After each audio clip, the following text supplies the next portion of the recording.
tanah Jawa ada seorang sakti mandraguna. Dia bernama Aji Saka. Setelah mengalami pembaraan panjang, sampailah Aji Saka di pantai selatan Jawa, di pesisir selatan Pulau Jawa yang masih berupa hutan belantara. Aji Saka membuka sebuah padepokan sebagai tempat menempa ilmu, pengetahuan, dan kanuragan untuk murid-murid pilihannya. Wahai murid-muridku, hari ini aku akan memberikan ilmu pamungkasku kepada kalian. Ilmu yang akan aku berikan ini hanya boleh didengar dan diketahui oleh kalian yang sudah mencapai tingkat tertinggi. Tidak boleh didengar oleh makhluk yang belum sampai pada tingkat ini. Mendengar hal itu, salah satu murid berkata, "Berarti kami tidak boleh memberitahu ilmu ini kepada orang lain, Guru?" Jangankan kau beritahu, mendengar rapalan mantraku pun saja tak boleh, walaupun tak sengaja. Bisa sangat berbahaya. Mendengar nada suara sang guru meninggi, murid-murid Aji Saka semakin dalam menunduk, takut gurunya menjadi murka. Ketika aku sudah selesai merapalkan mantra, kalian bertapalah memohon petunjuk pada sang kuasa, lalu mengamalkan ilmu kalian dengan cara kalian masing-masing. Apakah kalian sanggup? Sanggup, Guru. Aji Saka berdiri, mengelilingi muridnya satu persatu, melihat dalam-dalam ke wajah muridnya satu persatu, sambil menunjuk kepada seorang murid yang duduk di dekat pintu.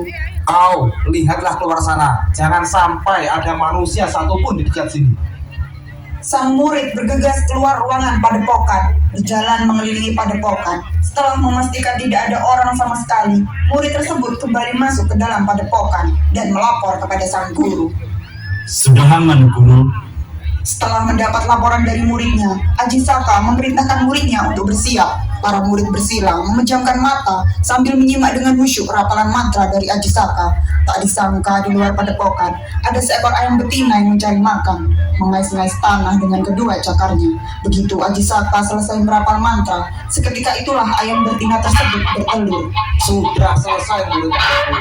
Sekarang kalian bisa mencari jati diri kalian masing-masing. Tapi ingat, jangan sampai salah gunakan ilmu ini. Tetaplah di jalan yang semestinya. Tetap di jalan yang benar. Apakah kalian paham? Paham, Guru. Sementara itu, murid-murid Aji Saka berpencar, berjalan ke segala arah dengan tujuannya masing-masing, mengikuti arahan sang guru untuk bersemedi. Begitu pula dengan Aji Saka, dia melanjutkan perjalanannya mengembara ke seluruh tanah Jawa, menyebarkan ilmu dan kesaktiannya kepada murid-murid yang lain. Setelah hari berganti, ayam betina kembali bertelur, tetapi tidak sama dengan telur yang pertama. Jika telur yang pertama ukurannya besar, telur-telur selanjutnya ukurannya normal layaknya ukuran ayam telur biasanya. Setelah dieram 21 hari, akhirnya telur-telur tersebut menetas. Dari sekian anak ayam yang menetas, ada satu wujud yang membuat ibu ayam terheran-heran. Telurnya yang paling besar menetaskan seekor ular yang cukup besar, dan yang dapat berbicara.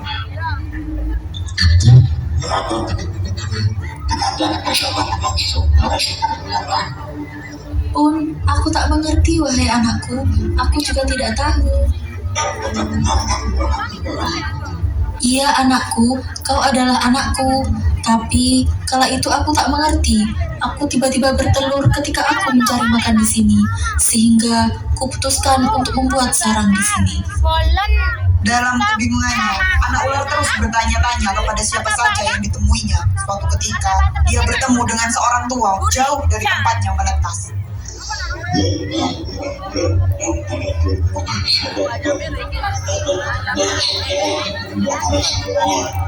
"Mana aku mengerti, wahai anak ular.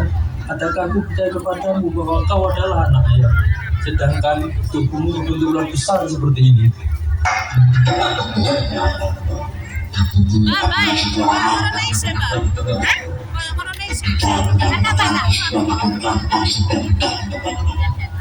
"Oh, apakah kau berasal dari padepokan di tepi hutan itu?"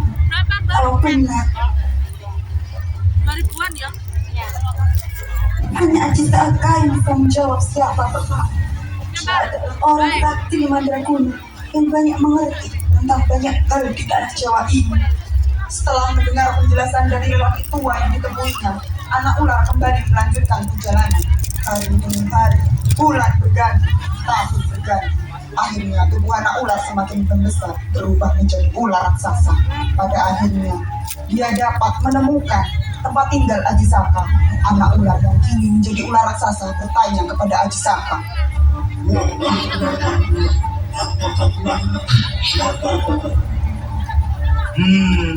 Iya, wahai ular raksasa, bapakmu adalah orang terhormat. Dia manusia terhormat terpandang di seantero tanah Jawa. Bisa, sungguh bisa, wahai ular raksasa.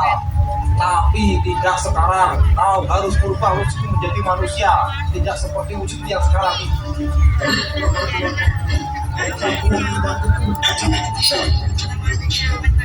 Apakah kau sungguh-sungguh ingin menjadi manusia? Ada syarat yang berat yang harus kau lakukan. Wahai ular raksasa, jika kau ingin menjadi manusia, kau harus bertapa. Setengah badanmu harus di darat, sementara setengah badanmu harus berada di air. Mendengar arahan dari Aji Saka, ular raksasa bergegas mencari tempat untuk bertapa. Sembari mencari tempat ketapaannya, ular itu lapar sehingga ia menjelajahi laut dengan berburu ikan dengan rakusnya. Sampai ia merasa kenyang, maka ia segera menyeberangi suatu tempat di bibir pantai dengan meletakkan badannya setengah di darat dan setengahnya di air. Di lain hari, salah satu murid Aji Saka bernama Joko Mursodo juga mencari ikan di laut demi bertahan hidup.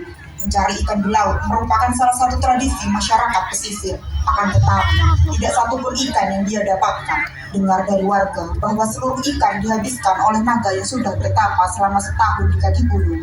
Mendengar hal itu, Joko Mursodo segera bergegas mendatangi naga tersebut. Kurang ajar, tidak benar yang dia katakan orang-orang sekitar. Naga keparat itu yang menghabiskan semua ikan-ikan di laut. Akan kubunuh dia. Wahai naga, bangunlah.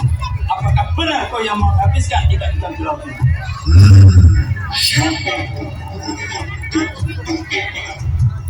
Aku, Joko Mursodo, salah satu warga di sini. Kau telah menghabiskan ikan-ikan yang menjadi lauk pauk kami.